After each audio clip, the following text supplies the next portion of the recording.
میں ڈاکٹر نجم الاسلام ہوں، آغا خان یونیورسٹی ہاسپٹل میں کنسلٹنٹ انڈوکرینالوجسٹ اور پروفیسر آف میڈیسن ہوں۔ آج آپ سے میں کچھ میسیجز آپ کو دوں گا ڈائبٹیز، رمضان اور کووڈ-19 سے متعلق۔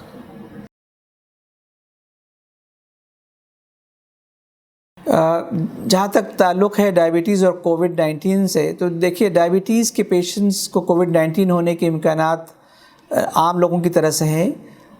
سوائے اس کیٹیگری کے لوگوں کی جن کی ڈائبٹیز ان کنٹرول ہے۔ ان کنٹرول ڈائبٹیز والا پیشنٹ جو ہے اس کو ہر قسم کے انفیکشن لگ سکتا ہے انکلوڈنگ کووڈ-19۔ باقی ڈائبٹیز ایک دفعہ ڈائبٹک پیشنٹس کو ایک دفعہ کووڈ-19 ہو جاتا ہے تو وہاں مسئلہ خراب ہے تھوڑا، اس لیے کہ وہ پیچیدگیوں کے امکانات بہت زیادہ ہوتے ہیں ڈائبٹک پیشنٹس کے اندر، ہارٹ والوں کے اندر، اور باقی جو لنگس کی ڈیزیزز ہیں اور جن کی ایج 50+ ہے تو وہ ایک کیٹیگری ہے جس میں کمپلیکیشن زیادہ ہوتی ہیں۔ تو اس طرح سے ڈائبٹیز اور کووڈ کا تعلق ہے کہ پیچیدگیوں کے امکانات اور اموات کے امکانات زیادہ ہیں۔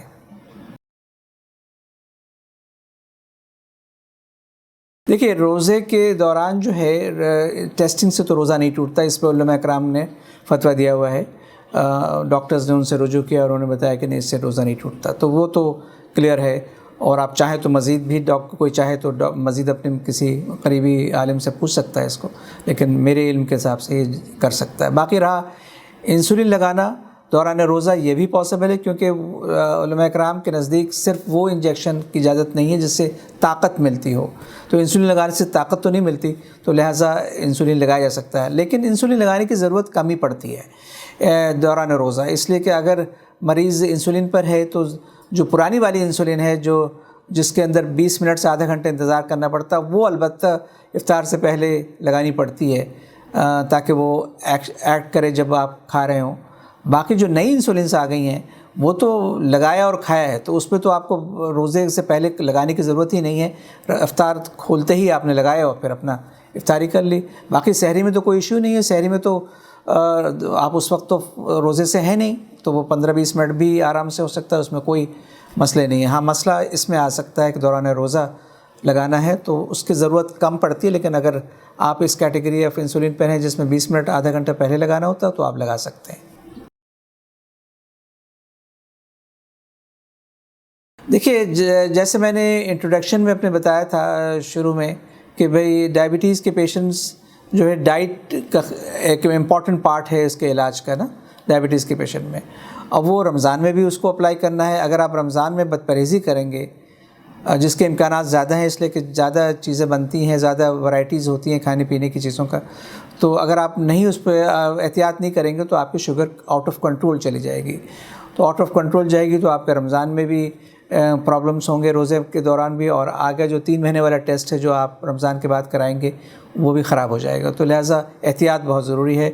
احتیاط میں یہ ہے کہ دیکھیں آپ سحری میں اگر آپ کھانے کی بات کرتے ہیں تو سحری میں جو آپ ناشتے میں کرتے تھے نارملی وہی آپ سحری میں بھی کریں، میرا یہ آپ کو مشورہ ہے۔ باقی یہ کھجلا پھینی وغیرہ کھانے کی ضرورت نہیں ہے کیونکہ وہ سب ویسے ہی میدے وغیرہ کی چیزیں ہوتی ہیں، اور میدا جو ہے وہ شوگر کے مریضوں میں منع ہوتا ہے، تو کھجلا پھینی وغیرہ نہ استعمال کریں، لیکن جو ناشتہ آپ نارملی کرتے ہیں جس میں روٹی ہے یا ڈبل روٹی، براؤن بریڈ ہے یا اس کے ساتھ انڈا ہے یا اور چیزیں ہیں، وہ آپ کر سکتے ہیں۔ باقی رہا افطار میں بھی آپ کے پاس 1-2 کھجور سے روزہ کھولنے میں کوئی مسئلہ نہیں ہے، اس کے بعد پھر آپ جو چیزیں افطار میں بنتی ہیں ان میں سے کچھ چیزیں آپ آرام سے لے سکتے ہیں، لیکن مقدار کو کنٹرول کر کے، جیسے چھولے ہیں، چھولے آپ لے سکتے ہیں، 1-8 پکوڑے لے سکتے ہیں، آپ 1 سموسہ بھی لے سکتے ہیں، بس اس حد تک اپنے آپ کو رکھیں۔ پھر اس کے بعد جہاں تک فروٹ ہے تو فروٹ کا چاٹ عام طور سے جو بنتا ہے اس کے اندر چینی پڑتی ہے، تو آپ الگ سے بغیر چینی والا پورشن اپنے لیے رکھیں، وہ بھی 1 فروٹ کے برابر، تو اس حد تک چیزیں تو آپ کی افطاری میں آپ کو اجازت ہیں۔ باقی پھر میرا مشورہ ہے کہ پھر آپ اپنا نماز کے بعد اپنا جو رات کا کھانا وہ کھا لیں، تو اس طرح سے بد احتیاطی کے چانسز کم ہو جاتے ہیں۔ دیکھیے اگرچہ ان کی ڈائبٹیز کنٹرول ہے ایسے مریضوں کی جو لاک ڈاؤن کے دوران، تو پھر تو کوئی ایسا مسئلہ نہیں ہے، وہ تو اپنی دوائیوں کو اسی طرح سے کنٹینیو کر سکتے ہیں جو وہ لے رہے ہیں، اور شوگر چیک کرتے رہیں تاکہ اطمینان ہو کہ چیزیں انڈر کنٹرول ہیں۔ تو وہ تو پھر جب لاک ڈاؤن ختم ہو تو ڈاکٹرز کے پاس جا کے اپنی چیزوں کو اور ٹیسٹ وغیرہ کرا کے ان سے اپنی میڈیسنس کو ایڈجسٹ کرا سکتے ہیں۔ لیکن جن لوگوں کی شوگر بڑھ گئی ہے کافی اور لاک ڈاؤن کا ہے، تو ان کو نہ کوئی جستجو کرنی پڑے گی اپنے فزیشین سے ملاقات کرنے کے لیے۔ کچھ ہسپتالوں میں ٹیلی کلینک شروع ہوئی ہیں، اگر آپ جس ڈاکٹر کو دکھاتے ہیں وہ ٹیلی کلینک پہ اگر اویلیبل ہے تو اس طرح سے ان سے کنٹیکٹ کریں، جائے بغیر آپ ان سے مشورہ لے لیں تاکہ آپ کا کام بھی ہو جائے اور آپ کو ایکسپوجر بھی نہ ہو کووڈ کے پیشنٹس یا اور ایسے پیشنٹس جو کہ جن کو کووڈ ہو لیکن کوئی سمٹمس نہ ہو۔ باقی اگر ٹیلی کلینک کی فیسلٹی نہیں ہے اور آپ کو جانا ہے اپنے فزیشین کے پاس، آپ کی ڈائبٹیز بالکل آؤٹ آف کنٹرول ہے تو ضرور جائیں، لیکن پھر احتیاطی تدابیر اڈاپٹ کرتے ہوئے جائیں، یعنی ماسک پہنیں، ایک فاصلہ رکھیں فزیشین سے، کسی سے ہاتھ وغیرہ نہ ملائیں، سینیٹائزر کا استعمال کریں، جو وہاں سے آنے کے بعد آ کے کلینک سے آنے کے بعد